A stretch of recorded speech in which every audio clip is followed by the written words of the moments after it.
Like और subscribe जरूर करें। कहानी अच्छी लगे तो कमेंट करें। एक समय की बात है, किसी एक राज्य में हरिशंकर नाम का राजा राज करता था। उस राजा के 3 बेटे थे। उसकी ख्वाहिश थी कि वह उसका सबसे काबिल बेटा उसकी राजगद्दी संभाले, लेकिन वह इस बात लेकर संशय में था कि तीनों में से किसी वह अपना राजपाट सौंपे। एक दिन राजा को एक तरकीब सूझी।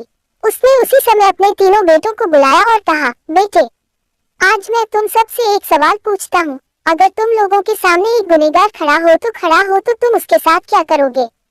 इस पर राजा के पहले बेटे ने कहा, उस अपराधी को सजाए मौत दी जानी चाहिए। उद्धरण चिन्ह। वहीं दूसरे बेटे ने कहा, गुनहगार को कालकोठरी में बांध देना चाहिए। उद्धरण चिन्ह।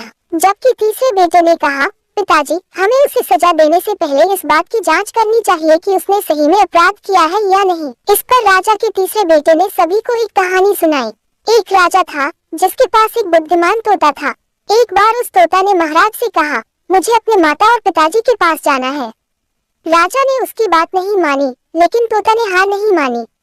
वह लगातार महाराज से जिद करने लगा कि मुझे माता पिता के पास जाने दें। अंत में राजा ने तोता की बात मान ली और कहा, ठीक है, तुम अपने माता पिता से मिलकर आओ, लेकिन वहाँ ज्यादा दिन नहीं रुकना।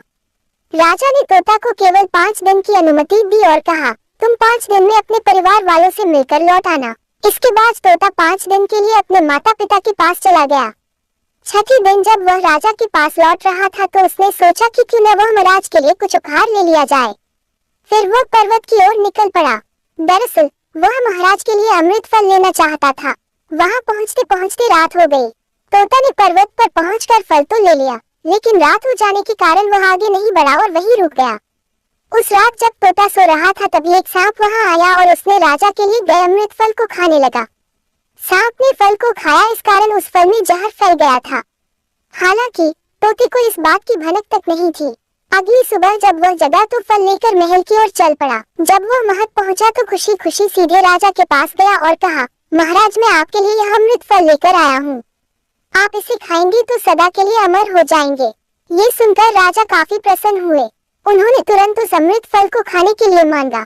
इस पर एक मंत्री ने कहा, जरा रुकिए महाराज, आप इस फल को बिना जांच किए कैसे खा सकते हैं? एक बार यह देख तो लीजिए कि तोता द्वारा लाया गया यह अमृत फल सही है या नहीं। राजा उस मंत्री की बात से सहमत हुआ और कहा कि तुरंत इस फल को एक कुत्ते को खिलाया जाए।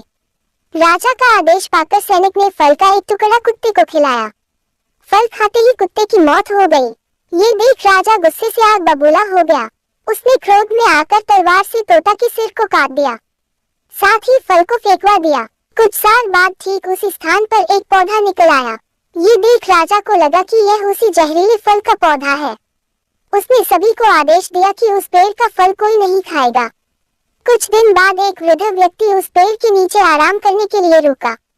उसे भूख भी काफी जोर से लगी थी। उसने उसी पेड़ से फल तोड़ा और खाने लगा। फल खाने के बाद वह बूढ़ा व्यक्ति एकदम से जवान हो गया। राज ने जब ये देखा तो वह आश्चर्यचकित रह गया। उसे समझ आ गया कि वह फल जहरीला नहीं था। उससे बहुत बड़ी गलती हो गई। उसने बिना सच्चाई जाने तोता को मार दिया। इसे लेकर उसे काफी पछतावा भी हुआ। इसके लिए वह मन ही मन खुद को कोसने लगा। इधर तीसरे राजकुमार की कहानी खत्म होने के बाद राजा हरिशंकर ने उसे ही अपना उत्तराधिकारी नियुक्त किया। इसके बाद राज्य में जश्न मनाया गया।